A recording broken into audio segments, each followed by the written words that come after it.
Assalamualaikum warahmatullahi wabarakatuh.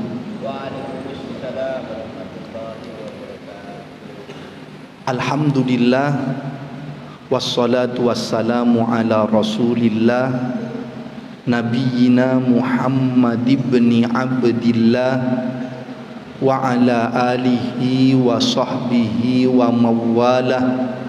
La hawla wa la quwwata illa billah, amma ba'du. Qala Allah Ta'ala, a'udzu billahi minasy syaithanir rajim. Bismillahirrahmanirrahim. Ya ayyuhalladzina amanu taqullaha haqqa tuqatih wa la tamutunna illa wa antum muslimun. Wa qala an-nabiy sallallahu alaihi wasallam, ittaqillaha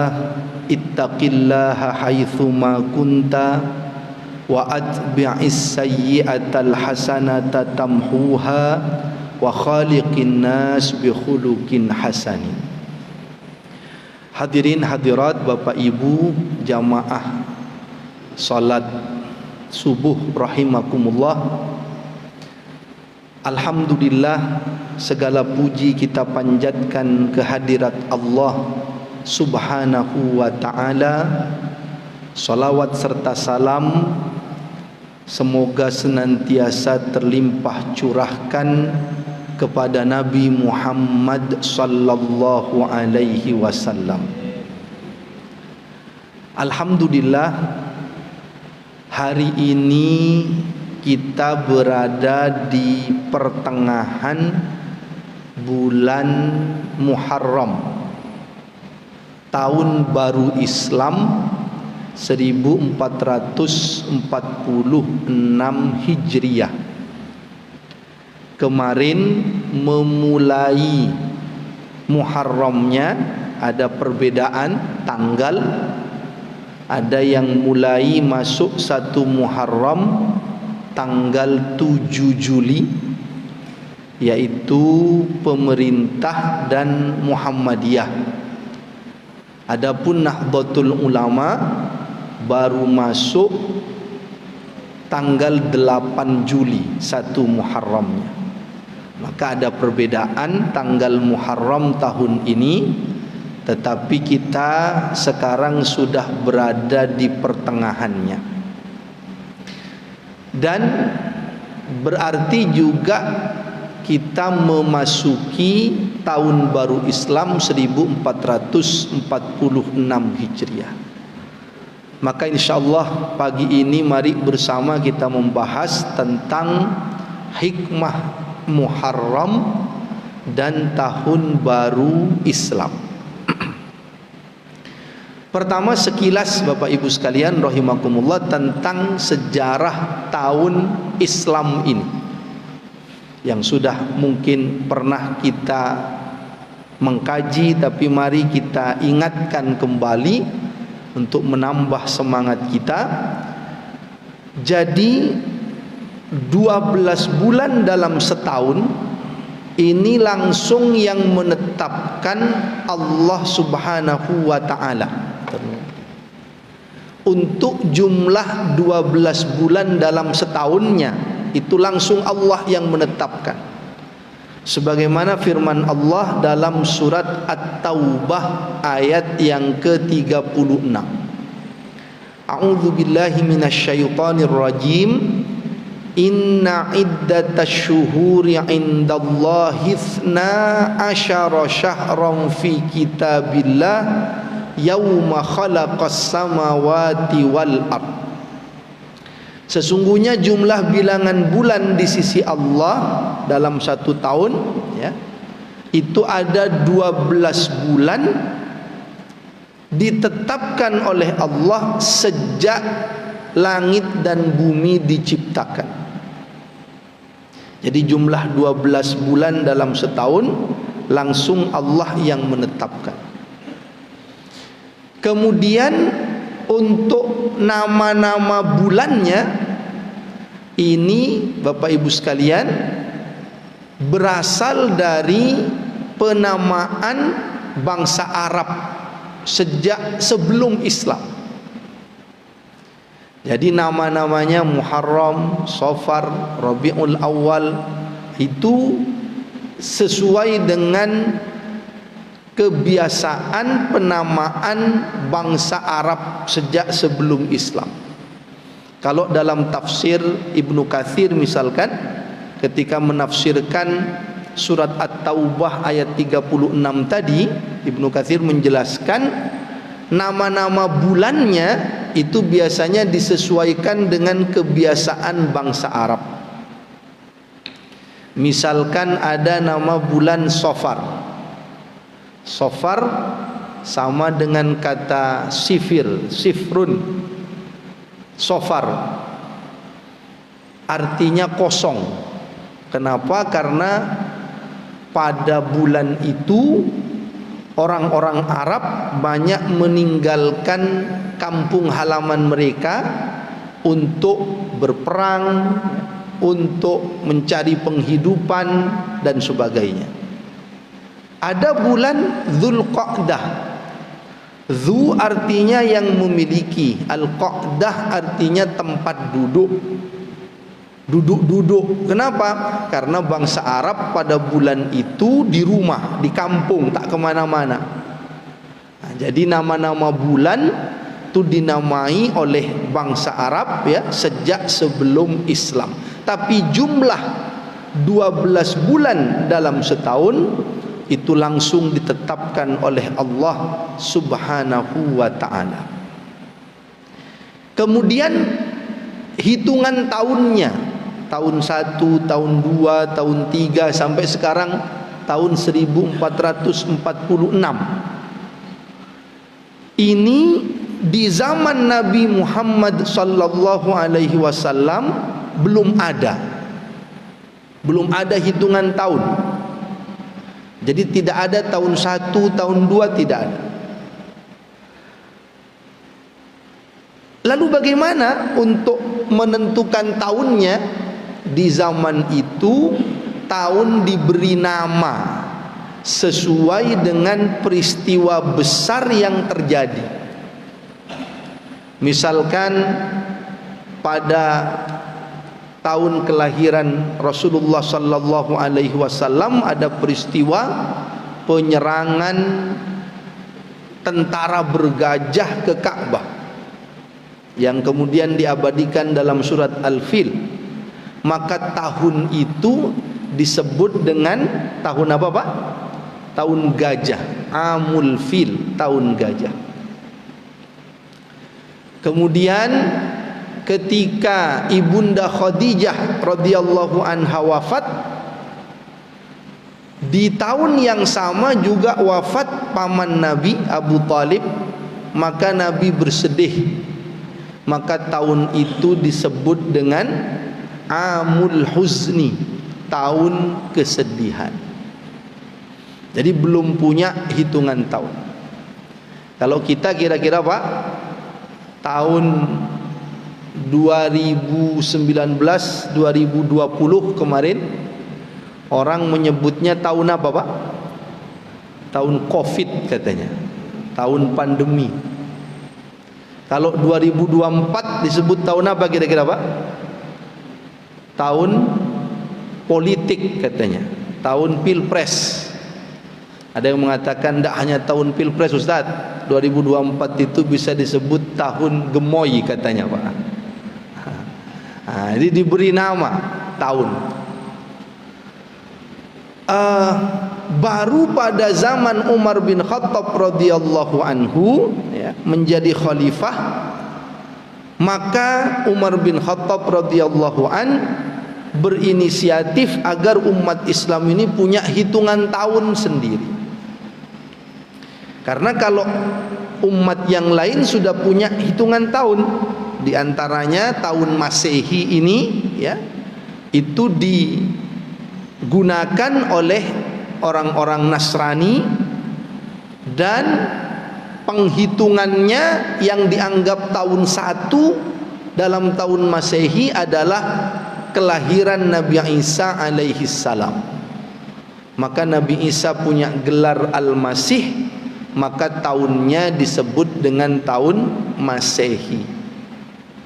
Islam belum punya di zaman Umar bin Khattab radhiyallahu an, kemudian berinisiatif, lalu rapatlah sahabat-sahabat Nabi sallallahu alaihi wasallam, rapat sahabat-sahabat yang istimewa untuk bermusyawarah tentang ini.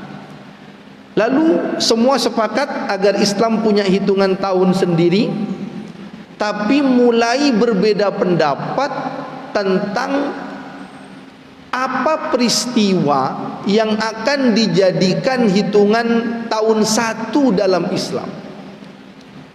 Ada yang usul kelahiran Rasulullah sallallahu alaihi wasallam. Tahun gajah itu dianggap tahun satu, begitu usulannya. Tapi usulan ini nampaknya tak disepakati. Yang disepakati adalah usulan untuk menjadikan peristiwa hijrah dari Makkah ke Madinah menjadi hitungan tahun satu dalam Islam. Maka tahunnya disebut tahun Hijriyah, dinisbatkan kepada peristiwa hijrah. Maka kalau begitu Bapak Ibu sekalian, sudah berapa tahun peristiwa hijrah terjadi? 1446 tahun yang lalu. Kalau kelahiran Nabi Isa alaihi salam berapa tahun yang lalu? 2024 tahun yang lalu. Maka sejak itu Islam punya hitungan tahun. 12 bulan sudah ada, nama-nama bulan sudah ada, dan Islam sudah punya hitungan tahun tersendiri, menambah kebanggaan, semangat syiar dalam Islam untuk semakin mencintai, menjalankan ketaatan kepada Allah Subhanahu wa ta'ala dalam ajaran Islam yang mulia. Cuman katanya Pak, banyak sekarang yang kita kadang kurang begitu familiar dengan tahun Islam sendiri ya, utamanya tanggalnya, bulannya. Maka mari kita biasakan untuk dekat dengan tahun Islam, tahun kebanggaan umat Islam. Kalau bulannya 12 bulan, apa saja Pak urutannya? Bulan pertama bulan Muharram, terus Pak agak macet sedikit ini.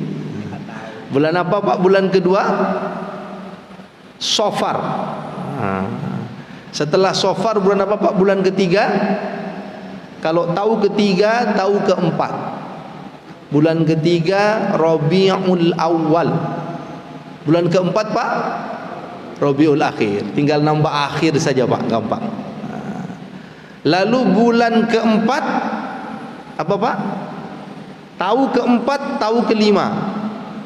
Keempat Jumadil Awal, kelima Jumadil Akhir. Tinggal nambah akhir saja. Keenam macet lagi. Keenam Rajab. Hati-hati Pak, tidak ada Rajab awal, Rajab akhir, tidak ada. Rajab. Kemudian berikutnya Sya'ban.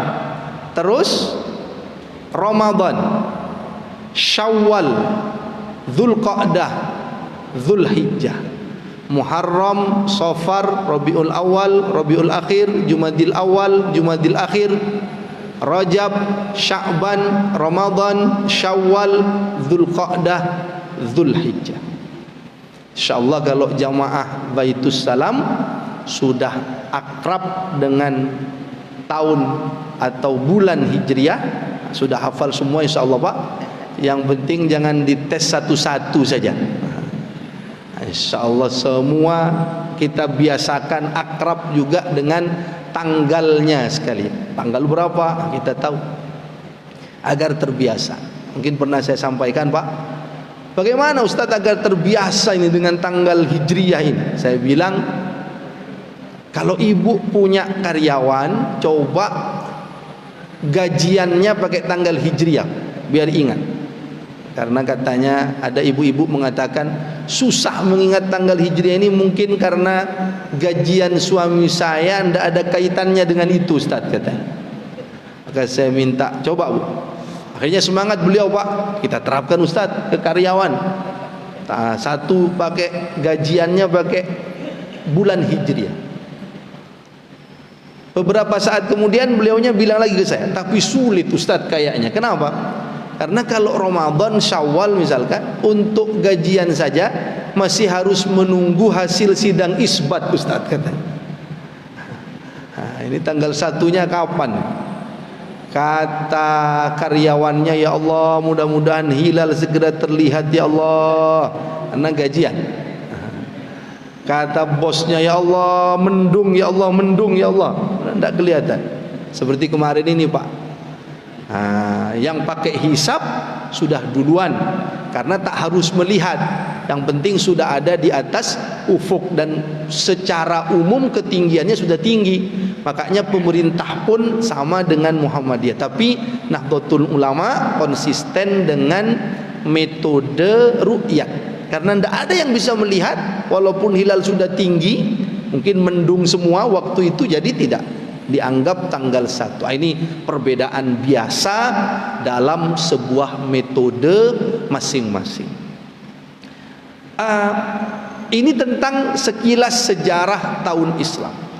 Lalu tahun Islam ini Pak dimulai dengan Muharram bulannya sebagai bulan pertama. Ada yang bertanya, kenapa Ustadz? Apakah peristiwa hijrahnya Nabi itu juga mulai bulan Muharram? Kalau kita lihat dalam sejarah, ternyata Nabi Shallallahu Alaihi Wasallam itu hijrahnya yang bersama Abu Bakar As-Siddiq radhiyallahu an itu akhir Safar, 27 Safar. Menginap dulu 3 malam di Gua Thur, kemudian sampai di Kuba 8 Rabiul Awal, sampai di Madinah 12 Rabiul Awal. Jadi antara tanggal 27 Safar sampai 12 Rabiul Awal. Lah tapi kok mulai tahunnya Muharram? Ada beberapa penjelasan para ulama Pak dalam hal ini. Sebagian berpendapat dipilihnya Muharram sebagai bulan pertama itu karena Zulhijjah itu bulan haji, bulan sebelum Muharram.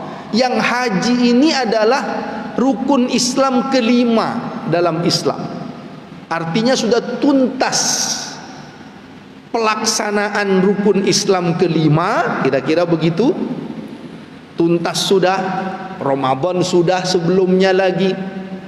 Tuntas pelaksanaan rukun Islam, maka memulainya lagi kita dalam perjalanan kehidupan itu di bulan Muharram. Setelah Zulhijjah, Muharram. Ini sebagian penjelasan ulama. Sebagian yang lain seperti Ibnu Hajar Al-Asqalani dalam Fathul Bari mengatakan, walaupun Nabi itu hijrahnya Safar, Safar ini bulan kedua, Muharram bulan pertama dalam kalender Islam, tapi sebenarnya persiapan-persiapan hijrah, bahkan sebagian sahabat itu sudah ada yang berangkat duluan sejak bulan Muharram. Cuman Nabi gongnya, istilahnya Nabi berangkatnya di 27 Safar tadi. Tapi sebenarnya berangsur-angsur sebelumnya itu sudah ada yang mulai berangkat di bulan Muharram.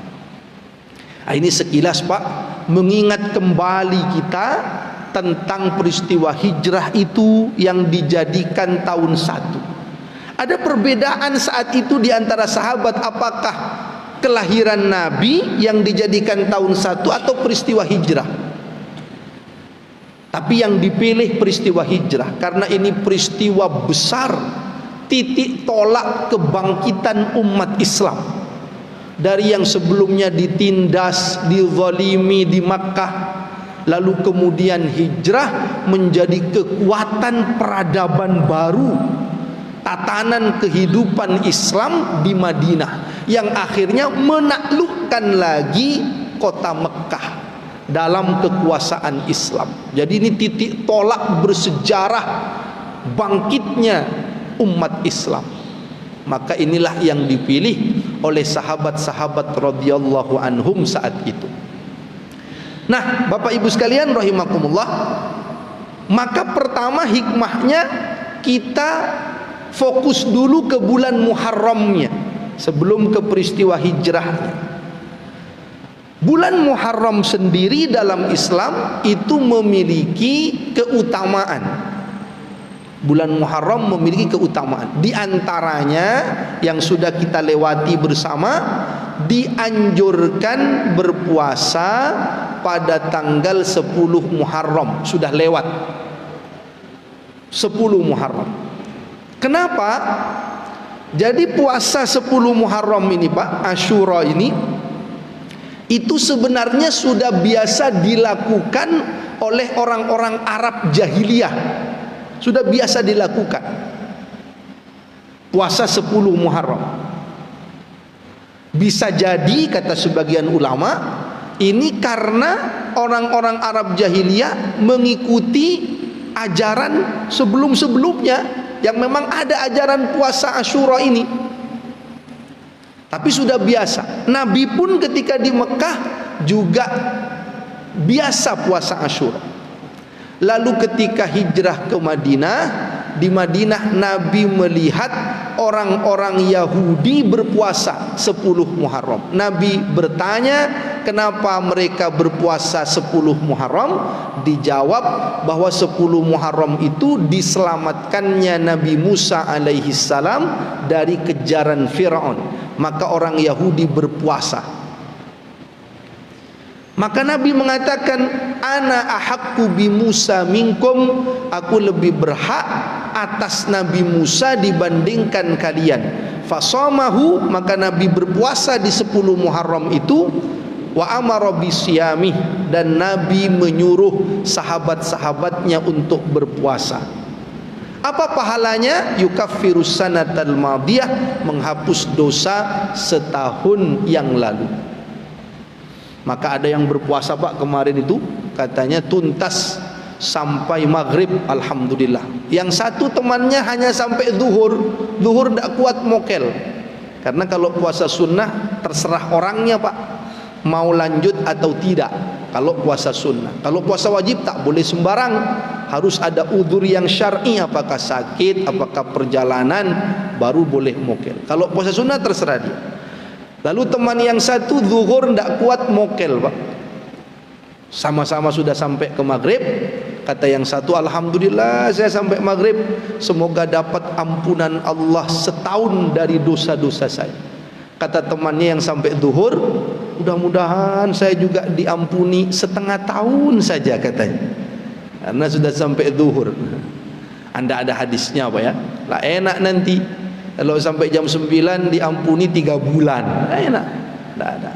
Jadi yang tuntas, yang belum tuntas mudah-mudahan dapat pahala niatnya, pahala usahanya, walaupun tak sampai tuntas. Tuntas dia dapat pahala diampuni dosanya setahun kalau diterima oleh Allah Subhanahu wa taala. Lalu Pak, teruslah dilaksanakan ini puasa Asyura ini oleh sahabat-sahabat Nabi. Ada penjelasan para ulama, sebelum diwajibkannya puasa Ramadan, bahkan puasa Asyura ini diwajibkan menurut sebagian ulama. Tapi sebagian yang lain tidak. Sunnah sejak sebelum diwajibkan puasa Ramadan sampai setelah diwajibkan puasa Ramadan, sunnah terus. Ada yang mengatakan sebelum diwajibkan Ramadan, Asyura ini wajib. Baru setelah Ramadan diwajibkan, Asyura berubah menjadi sunnah. Ada perbedaan pendapat. Tapi intinya disunnahkan berpuasa Asyura ini.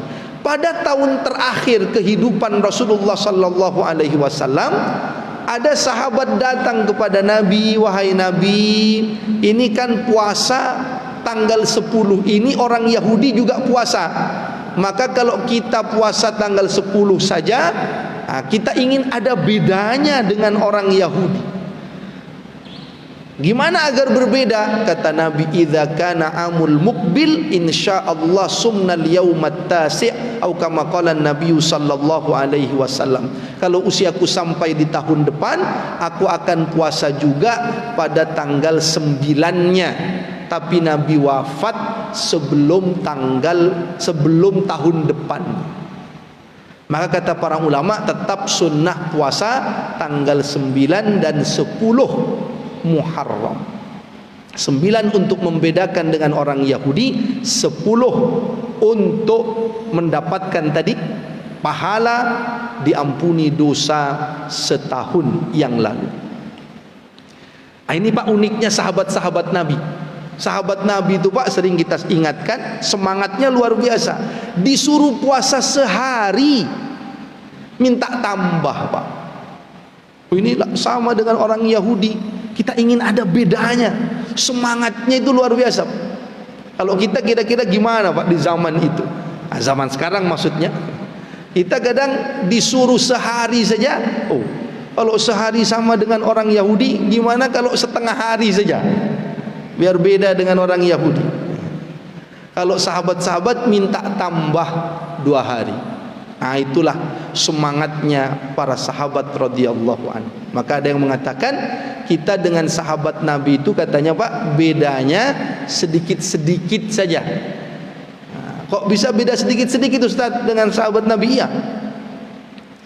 Nabi sahabat-sahabatnya sedikit makan, kita sedikit-sedikit makan katanya. Jadi bedanya sedikit-sedikit. Nabi sedikit tidur, kita sedikit-sedikit tidur. Bedanya sedikit-sedikit tapi jadi banyak juga Pak perbedaannya. Maka tentu semangat kita untuk mengikuti Nabi sallallahu alaihi wasallam dan para sahabatnya. Ada lagi Pak puasa tanggal 11-nya dalam hadis riwayat Imam Ahmad. Selisihilah orang Yahudi dan puasalah sehari sebelum atau sehari sesudahnya. Berarti tanggal 11-nya juga. Cuman hadis ini sebagian ulama menganggapnya lemah, sebagian ulama menganggapnya kuat. Jadi yang disepakati yang 9, 10 tadi. 11 ini ada perbedaan pendapat di antara para ulama. Karena sudah terlewat, yang sudah melaksanakan alhamdulillah, yang belum masih ada kesempatan berikutnya. Apa itu? Yang kedua Pak, anjuran di bulan Muharram ini adalah memperbanyak puasa secara umum. Kalau tadi tanggal khususnya, sekarang secara umum selama sebulan ini kapanpun boleh puasa. Sebagaimana hadis Rasulullah sallallahu alaihi wasallam riwayat Imam Muslim, Nabi bersabda, afdhalus siyam ba'da Ramadan syahrullahil muharram wa afdhalus shalah ba'dal faridah salatul lail. Seutama-utama puasa sunnah setelah puasa wajib di bulan Ramadan adalah berpuasa di bulannya Allah, yaitu bulan Muharram. Dan seutama-utama solat setelah solat wajib adalah solat malam, solat tahajud. Dalam hadis ini Nabi mengatakan, pertama dianjurkan berpuasa secara umum, tanggal berapapun. Perbanyak puasa di bulan Muharram. Yang kedua, bulan ini disebut syahrullah, bulannya Allah. Itu berarti memiliki keutamaan luar biasa Pak. Maka disebut syahrullah, punya gelar khusus. Coba kita lihat Pak. Rumah Allah, Ka'bah disebut rumah Allah. Namanya Baitullah. Maka mulia, maka istimewa. Dilekatkan kepada Allah itu luar biasa berarti keistimewaannya. Baitullah. Al-Quran disebut dengan kitabnya Allah atau kalamnya Allah, kalamullah. kitabullah. Oh, berarti luar biasa. Maka beda perlakuannya dibandingkan dengan kitab lain, dibandingkan dengan kalamnya orang, beda, perlakuannya beda. Utusan Allah, namanya Rasulullah, maka istimewa. Bulan ini syahrullah, bulannya Allah. Maka ini dahsyat sekali, Pak. Ini bulannya Allah, artinya ini punya keistimewaan luar biasa bulan. Maka tadi amalannya puasa khusus 9, 10, 11 juga kata sebagian ulama, tapi ada perbedaan, atau perbanyak puasa secara umum di bulan ini. Maka sebisa mungkin kita laksanakan. Maka kalau saya lihat wajah-wajahnya jamaah bapak-bapak semua pagi ini, kayaknya banyak yang puasa sunnah Muharram pagi ini kayaknya. Maka nanti konsumsinya insya Allah banyak lebihnya ini, Pak. Maka perbanyak puasa. Apalagi, Pak, yang bisa dilakukan di Muharram ini? Yang berikutnya adalah perbanyak amal solih secara umum dan tinggalkan perbuatan dosa secara umum. Dalilnya kalau tinggalkan perbuatan dosa, At-Taubah 36 tadi lanjutannya, fala tadzlimu fihinna anfusakum, jangan kamu menzalimi diri kamu di bulan yang terhormat itu, yaitu salah satunya bulan Muharram. Kalau memperbanyak amal salih, dalilnya di surat Al-Maidah 97. Ja'alallahu al-Ka'batal baital harama qiyaman linnas wasyahral haram. Allah menjadikan Ka'bah, rumah yang mulia, tempat berkumpulnya manusia, dalam rangka diantaranya yang utama beribadah kepada Allah. Begitu pula Allah menjadikan bulan haram, salah satunya bulan Muharram. Artinya bulan haram ini juga mulia, bahkan Ka'bah mulia, tempat berkumpul salah satunya untuk ibadah. Bulan haram mulia, maknanya bulan haram juga untuk memperbanyak ibadah kepada Allah Subhanahu wa ta'ala. Maka perbanyak ibadah, jauhi perbuatan dosa. Ada yang bertanya, Pak, Ustadz, banyak yang santunan anak yatim di tanggal 10 Muharram atau secara umum di bulan Muharram. Apakah ada landasannya? Poin pertama, Pak, hadis-hadis yang menjelaskan tentang Muharram, 10 Muharram, hari raya anak yatim, ya. Hadis-hadis yang menjelaskan secara khusus tentang itu sudah diteliti oleh para ulama, bahwa hadisnya lemah dan sebagiannya bukan hadis, hanya perkataan mungkin ulama dan sebagainya. Tapi bukan tidak boleh menyantuni anak yatim, Pak. Jangan salah faham, walaupun hadisnya lemah, Muharram dianggap hari raya anak yatim, 10 Muharram hadisnya lemah, bahkan sebagiannya bukan hadis, tetap boleh menyantuni anak yatim. Apa alasannya? Tidak pakai hadis yang lemah itu, tapi pakai hadis yang umum tadi, atau pakai dalil yang umum tadi. Dianjurkan memperbanyak amal ibadah, perbanyak amal ibadah. Dan salah satu ibadah yang utama, salah satunya adalah menyantuni anak yatim. Jadi perbanyak amal ibadah apa saja, zikirnya, solat sunnahnya, solawatnya, puasanya tadi, termasuk menyantuni anak yatim. Satu lagi, Pak, tentang Muharram ini, ada hadis Nabi riwayat Imam Baihaqi. Hadis ini diperdebatkan oleh para ulama, sebagian mengatakan sahih, sebagian mengatakan hasan, sebagian mengatakan dhaif. Apa itu? Nabi bersabda, man wassa'a iyalihi yauma asyura wassa'allah sa'ira sanatihi, atau fi sanatihi kulliha, atau kama qala Nabi sallallahu alaihi wasallam. Siapa yang meluaskan, melapangkan nafkah kepada istrinya pada tanggal 10 Muharram, maka Allah akan meluaskan rizkinya sepanjang tahun. Sebagian ulama mengatakan lemah, sebagian mengatakan hasan. Ada perbedaan pendapat. Tapi kalau bisa kita amalkan, Pak. Tapi sudah lewat. Tapi selama Muharram perbanyak juga nafkah kepada istri kita. Saya tanya kepada ibu-ibu, Bu, ada perbedaan pendapat menilai hadis ini. Ada yang mengatakan hasan, ada yang mengatakan dhaif. Ibu ikut yang mana? Ikut yang hasan, Ustaz, katanya. Ini mantap ini, biar suami-suami memberi nafkah lebih. Saya tanya pada suami, bapak-bapak ikut yang mana? Ikut yang dhaif saja, Ustaz, itu katanya. Karena nanti disuruh banyak berinfak nanti kepada istrinya, memberi nafkah. Nah, Bapak Ibu sekalian, ada lagi yang bertanya tentang kisah-kisah di bulan Muharram. Kisah-kisah.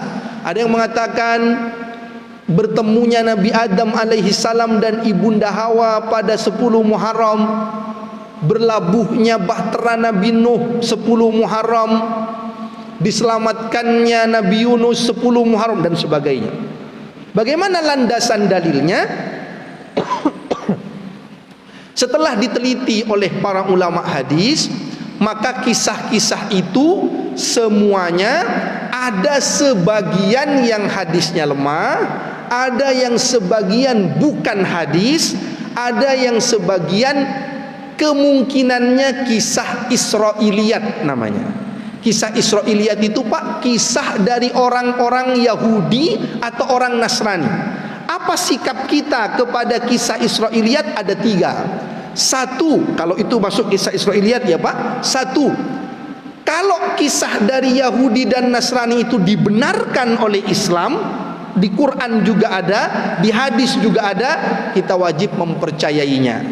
Kedua, kalau kisah dari Yahudi dan Nasrani itu ternyata ditolak oleh Islam, kata Islam tidak benar itu. Misalkan orang Nasrani mengatakan yang disalib itu adalah Nabi Isa, kata Quran bukan, maka kita tidak percaya kepada kisah itu kalau kisah itu ditolak oleh Quran, oleh hadis.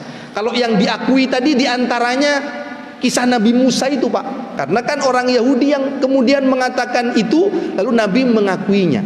Nah, itu berarti kita percaya. Nah, yang ketiga, ada kisah Yahudi dan Nasrani disampaikan kepada kita, tapi Quran tidak membenarkan, Quran juga tidak menolak. Quran dan hadis tidak membenarkan, tapi juga tidak menolaknya.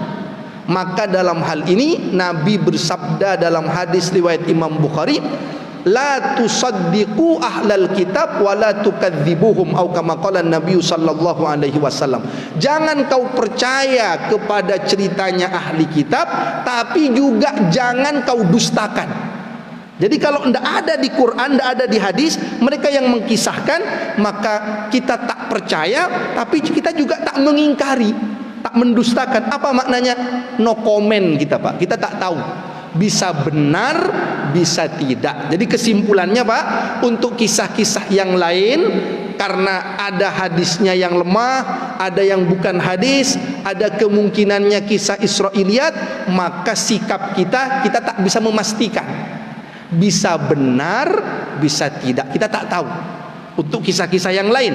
Tapi kalau kisah diselamatkannya Nabi Musa alaihi salam, jelas sahihnya, karena ada dalam riwayat Imam Muslim tadi tentang puasa Asyura tadi. Tapi kalau kisah yang lain bisa iya, bisa tidak, kita tak tahu.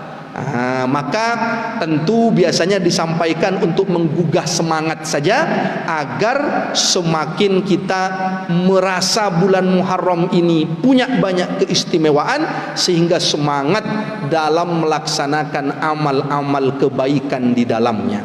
Terakhir, Pak, singkat saja jadi penutup, tentang masalah hijrahnya yang bisa kita ambil diantaranya 1, Pak, tentang berharganya iman kita kepada Allah Subhanahu wa ta'ala. Karena hijrah itu untuk menyelamatkan iman. Di Mekah itu, Pak, tak kondusif saat itu untuk iman mereka. Ada budak-budak masuk Islam dipaksa kembali ke agama nenek moyang. Mereka eman kepada imannya, akhirnya berduyun-duyun hijrah ke Madinah. Apa maknanya Pak? Iman kita ini Pak berharga sampai sahabat Nabi rela hijrah, meninggalkan rumahnya, meninggalkan hartanya, karena ada yang tidak boleh dibawa sama orang-orang kafir, meninggalkan kampung halamannya, karena iman itu lebih berharga dari semuanya. Bahkan kata Allah, andai orang punya semua bumi ini, bahkan ditambah satu bumi lagi, tetap lebih berharga imannya kepada Allah Subhanahu wa ta'ala. Kalau sahabat Nabi menjaga iman dengan berhijrah, eman dengan imannya, daripada hartanya, daripada kampungnya, daripada rumahnya, apa yang kita lakukan untuk menjaga iman kita kepada Allah Subhanahu wa ta'ala? Rumah kita gembok Pak karena berharga, mobil kita alarm karena berharga, tapi ternyata semua itu tak ada harganya dibandingkan imannya kepada Allah yang akan menyelamatkan di dunia, di alam kuburnya, sampai nanti di akhirat. Maka penjagaannya harus lebih luar biasa. Apa yang kita lakukan? Kalau azan datang ke masjid, diutamakan di awal waktu. Kalau tidak ada uzur, kita laksanakan dengan perbanyak baca Quran. Iman ini kita jaga Pak, agar senantiasa tetap dalam keimanan selama hidup kita, sampai nanti kita dipanggil oleh Allah Subhanahu wa ta'ala. Di antaranya perbanyak baca Quran Pak, karena baca Quran itu kata Allah, wa idza tuliyat alaihim ayatuhu zadatuhum imana. Ada yang saya tanya, berapa Bu sehari membaca Quran? Ada yang mengatakan Ramadan kemarin bisa 2 juz Ustaz. Mantap. Kapan 2 juznya? 2 juznya saat berbuka dan saat sahur. Tapi juz mangga dan juz apukat katanya Pak. Kalau itu saya pun bisa itu. Keperbanyak. Karena ini menjaga iman, sholat, menjaga iman. Semua harta kita tinggal, tapi iman inilah kita bawa ke kubur, kita bawa menghadap Allah. Maka jaga, sahabat menjaganya, rela meninggalkan kota kelahirannya demi imannya kepada Allah Subhanahu wa ta'ala. Mudah-mudahan kita semua bisa senantiasa istiqomah dalam keimanan, berhijrah terus, memperbaiki diri sampai akhir hayat kita nanti. Saya kira itu Pak dari saya, kurang lebihnya mohon maaf karena sudah mulai dipersiapkan makanan-makanan di depan ini Pak. Kayaknya puasa Muharramnya gagal dulu ini hari ini Pak. Mudah-mudahan Allah menerima segala amal ibadah kita. Kita cukupkan, kita tutup dengan hamdalah dan doa kafaratul majlis. Alhamdulillahi rabbil alamin. Subhanakallahumma wa bihamdika asyhadu an la ilaha illa anta astaghfiruka wa atubu ilaik. Kurang lebihnya mohon maaf. Assalamualaikum warahmatullahi wabarakatuh.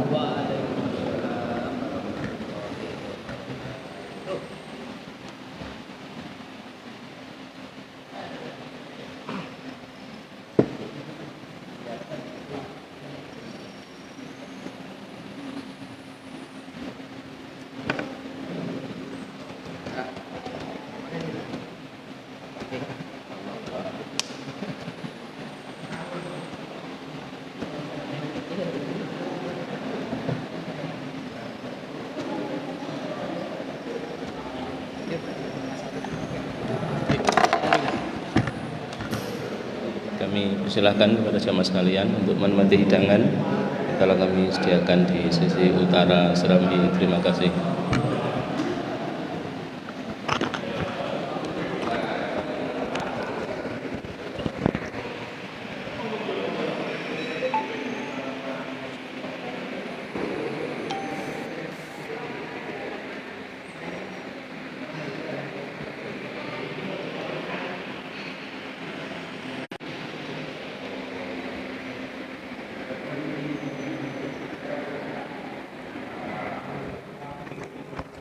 Monggo Bah, sub kontrol Bah.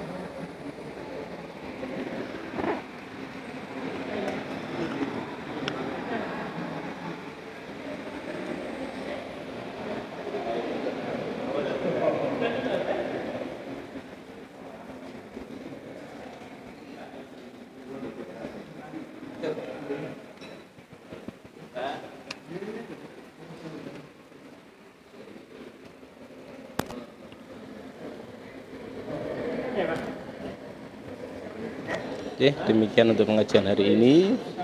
Kurang lebihnya mohon maaf. Assalamualaikum warahmatullahi wabarakatuh.